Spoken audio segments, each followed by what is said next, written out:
Good evening. I'm back for another moan. Today I heard somebody in Parliament going on about a certain female that decided she was going to run away and become a jihadi bride. Now, I'll start off by saying this. Why didn't the parents stop her? Why didn't the parents go over there to get her and bring her back? How did she get the money to get the transport over there? Did her parents give her that money? I don't know. It's not something that I can dig into and find out.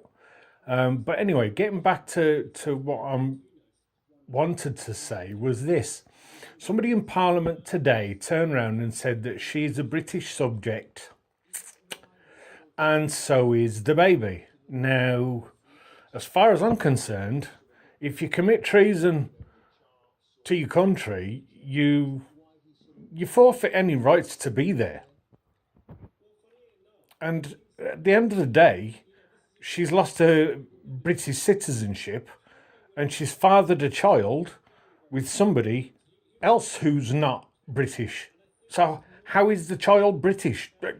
Somebody tell me that, because it beggars belief. The baby, okay, it's not the baby's fault. And nobody wants children to grow up in that kind of environment. But to make a statement like that is just downright disrespectful to the British people.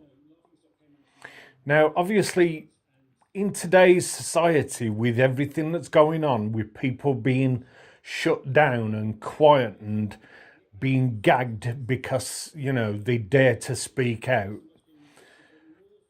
we won't be able to name names. We won't even be able to pinpoint people's ethnic background.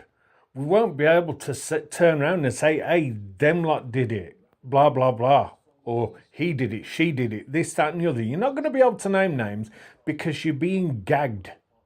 And today is just the first step from Twitter and Facebook, as I said earlier in my post, they're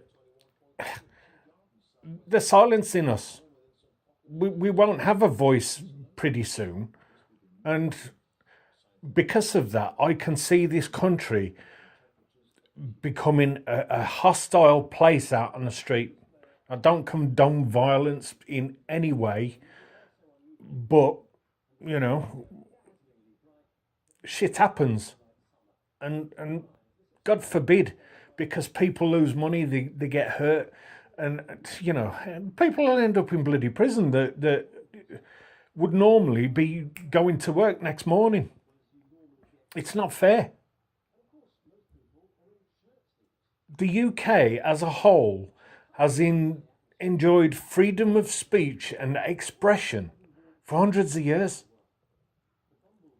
It's never been stifled up until, I'd say, the mid-70s. And that's when things started to change. It's when I noticed things changing anyway. I grew up in a place called Alum Rock in Birmingham. And at first, it was a very bright,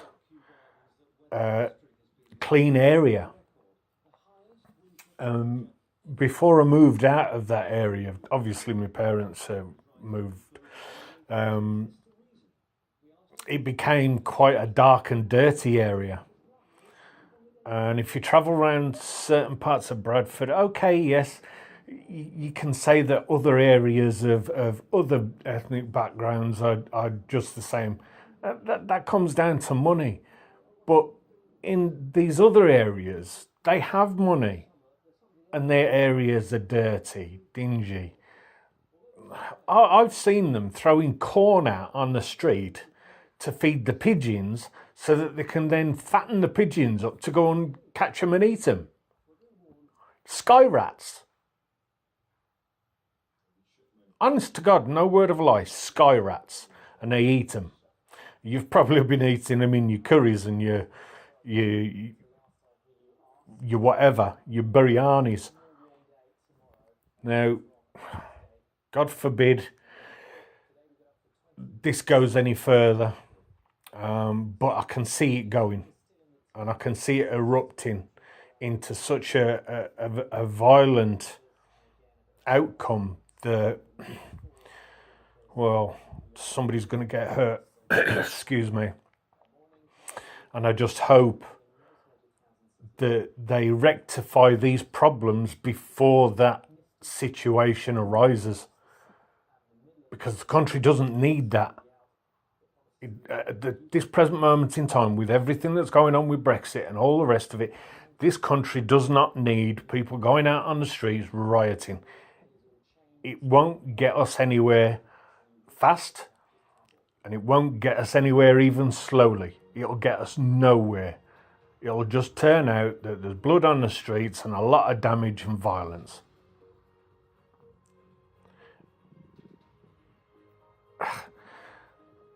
Freedom of speech and expression is a God-given right. Yes, we shouldn't be racist, and I agree with that. But at the same time, we shouldn't be the subject of other people's racism either. Because, let me tell you something, I know for a full fact it's not all one-sided. You know? Our military boys and girls come back from serving overseas, and what do? They stand out on the streets chanting and screaming at them. They live in this country.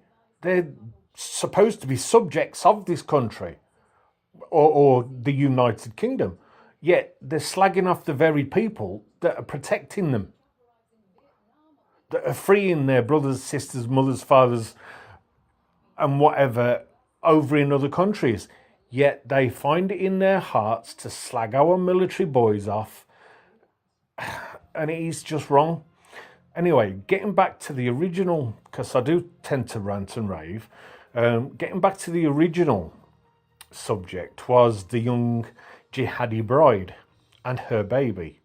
As far as I'm concerned, now I don't know how many other people would agree with this, but she committed treason on the British Crown by going and fighting with a terrorist enemy,